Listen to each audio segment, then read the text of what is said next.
Film industry का नाम आते ही हमारे दिमाग में एक ड्रीमी ग्लैमरस वर्ल्ड आता है जहाँ पर सिर्फ सक्सेस, फेम और लाइमलाइट की बातें होती है। लेकिन आपने वो कहावत जरूर सुनी होगी कि हर चमकती चीज सोना नहीं होती और हर डार्लिंग मोना नहीं होती। ठीक वैसे ही सिनेमा के इस चमकते दमकते दुनिया के पीछे एक डार्क साइड भी छुपी होती है, जहाँ कुछ लड़कियां आती तो हीरोइन बनने, अपने इंडस्ट्री पे राज करने, लेकिन टाइम उन्हें एक ऐसे मोड़ पे ला खड़ा कर देता है जहाँ उन्हें अपने करियर या पैसे के लिए इलीगल रास्ते तक चुनने पड़ते हैं। अब इंडिया में sex trafficking and high profile prostitution rackets काफी टाइम से एग्जिस्ट करते हैं, और जब पुलिस इस तरह के हाई एंड एस्कॉर्ट रैकेट्स को रेड करती है तो कई बार उसमें से मॉडल और बड़े बड़े एक्ट्रेसेस का नाम भी सामने आता है, और ये एक्ट्रेसेस इस ट्रैप में ऐसी फंसती हैं कि चाह कर भी कभी बाहर नहीं निकल पाती। और यहाँ पर हम कुछ नई या स्ट्रगलिंग एक्ट्रेसेस की बात नहीं कर रहे, बल्कि इस लिस्ट में नेशनल अवार्ड पा चुकी हाई प्रोफाइल एक्ट्रेसेस से लेकर पूरी इंडिया में फेमस एक्ट्रेसेस भी शामिल है। तो इसीलिए आज की वीडियो में हम बात करेंगे उन बॉलीवुड और रीजनल सिनेमा के एक्ट्रेसेस की जिनका नाम प्रोस्टिट्यूशन रैकेट्स में आया था।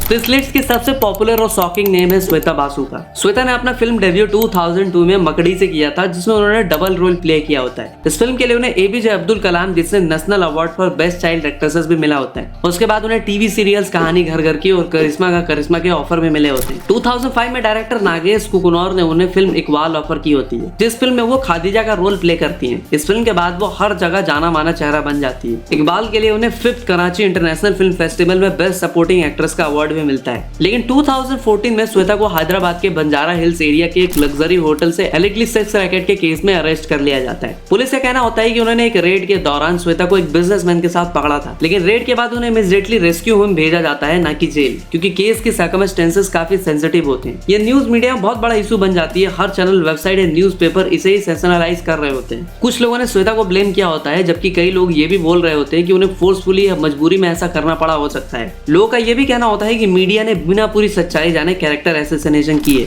ये न्यूज मीडिया में बहुत बड़ा इशू बन जाती है। हर चैनल, वेबसाइट, न्यूज़पेपर इसे सेंसेशनलाइज करती है। बाद में श्वेता ने एक पब्लिक स्टेटमेंट दी होती है जहां उन्होंने कहा होता है कि मुझे किसी ने फोर्स नहीं किया, मैं दरअसल अपने करियर में प्रॉब्लम्स फेस कर रही थी और फाइनेंशियल टाइट सिचुएशन में थी, इसलिए मुझे ऐसा करना पड़ा। लेकिन कुछ रिपोर्ट्स ने यह भी क्लेम किया होता है कि ये स्टेटमेंट पुलिस प्रेशर में उनसे लिखवाया गया था। लेटर उन्होंने यह भी कहा होता है कि मीडिया ने उनका केस अननेसेसरली सेंसेशनलाइज किया होता है, जबकि बड़े बड़े क्रिमिनल्स के साथ वैसी कवरेज नहीं होती। इन्वेस्टिगेशन के बाद हैदराबाद सेंसेशन कोर्ट में उन्हें क्लीन चिट दे दी जाती है। कोर्ट ने कहा होता है कि श्वेता एक विक्टिम है, ना कि क्रिमिनल, और उन्हें मीडिया ने गलत तरीके से पोर्ट्रे किया। लेकिन ये क्लीन चिट लोगों के दिमाग से श्वेता का इमेज कभी क्लीन नहीं कर पाती, और अनफॉर्चुनेटली श्वेता के करियर को इस कंट्रोवर्सी से बहुत बड़ा सेटबैक मिलता है। ऐसा सेटबैक कि वो कभी उस तरीके से कमबैक ही नहीं कर पाती जैसा कि कंट्रोवर्सी से पहले उनका करियर होता है। और एक अच्छी खासी पोटेंशियल वाली एक्ट्रेस की इस कंट्रोवर्सी की वजह से पूरी करियर तबाह हो जाती है।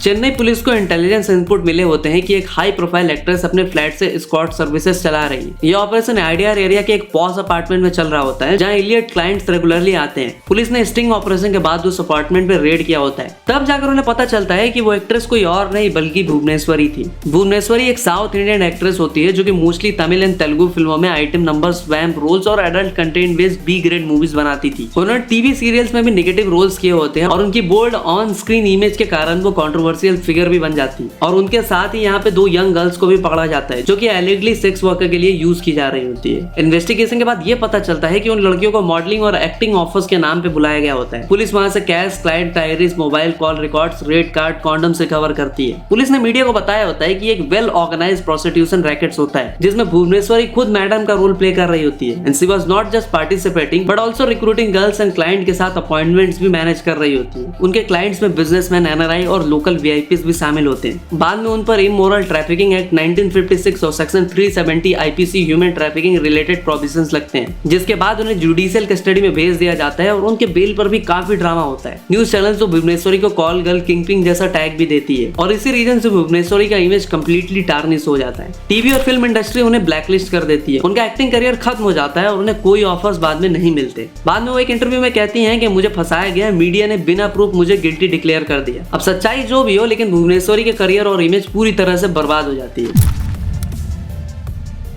साल 2010 में हैदराबाद पुलिस को एक इनपुट मिलता है कि एक 5 स्टार होटल में प्रोस्टिट्यूशन रैकेट ऑपरेट हो रहा है, जिसमें फिल्म इंडस्ट्री के लोग भी इन्वॉल्व है। ये ऑपरेशन बंजारा हिल्स एरिया के एक लग्जरी होटल में हो रहा होता है, जो कि हैदराबाद का पॉश एरिया माना जाता है। पुलिस ने अपने एक आदमी को कस्टमर बना के वहां भेजा होता है स्टिंग ऑपरेशन के लिए। डील फिक्स होने के बाद जब रेड की जाती है तो एक्ट्रेसेस सायरा बानू वहां एक क्लाइंट के साथ मौजूद होती है और उनके साथ भी लड़कियां होती है जो कि लीगली कॉल गर्ल्स के रूप में वहां पे काम करती है। पुलिस ने कहा होता है कि सायरा बानू सिर्फ इन्वॉल्व ही नहीं होती बल्कि एक्टिवली क्लाइंट्स के लिए डील्स भी फिक्स करती है। उनके एक एजेंट से डायरेक्ट लिंक होता है जो कि फिल्म इंडस्ट्री के स्ट्रगलिंग एक्ट्रेस को स्क्वाड सर्विसेज में पुश करती है। पुलिस के हाथ जब उनका फोन आता है तो उसमें क्लाइंट लिस्ट, चैट्स और रेट नेगोशिएशंस की डीलिंग्स भी होती है। सायरा बानू एक तेलुगु एक्ट्रेस थी जिन्होंने कुछ लो बजट साउथ इंडियन फिल्मों में काम किया था और वो मोस्टली आइटम सॉन्ग्स वगैरह में दिखाई देती। इस कंट्रोवर्सी में उनका नाम मीडिया में ज्यादा तो नहीं आता, लेकिन इस सेक्स रैकेट से अरेस्ट होने के बाद वो हेडलाइंस में छाई रहती है। सायरा बानू के खिलाफ immoral traffic prevention act ITPA के तहत FIR रजिस्टर की जाती है और उन्हें जुडिशियल कस्टडी में भेज दिया जाता है, लेकिन कुछ दिनों के बाद उन्हें बेल मिल जाती है। आज 15 ईयर्स हो चुके हैं इस केस को, अभी भी सायरा कमबैक नहीं कर पाएंगी।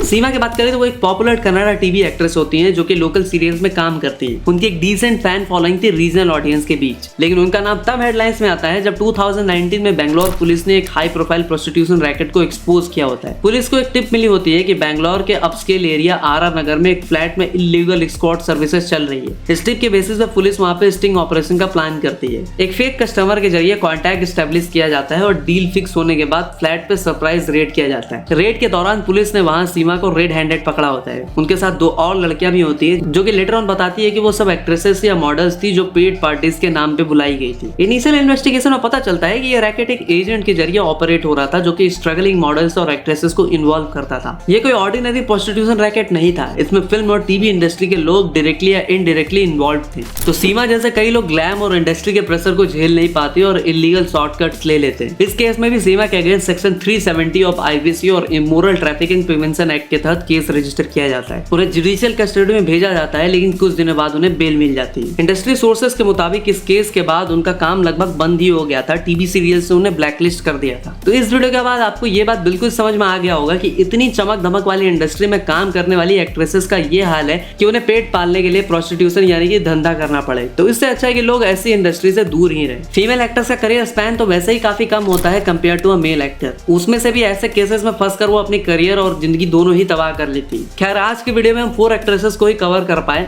क्योंकि एक्ट्रेसेस इतनी सारी है कि अगर मैं सबका नाम लेने बैठ जाऊं और उनके कांड बताने लग जाऊं तो ये एक मूवी बन जाएगी। तो अब वेट करो नेक्स्ट पार्ट का। और हाँ, अगर आपको नेक्स्ट पार्ट जल्द से जल्द चाहिए तो कमेंट में स्पैम करो पार्ट 2। 1000 कमेंट का छोटा टारगेट रखते हैं जो मुझे पता है आप आज ही पूरा करा दोगे। तो मैं मिलता हूँ आपसे अगली वीडियो में जिसमें मैं आपको और भी एक्ट्रेसेस के कांड बताऊंगा। तब तक के लिए हर हर महादेव।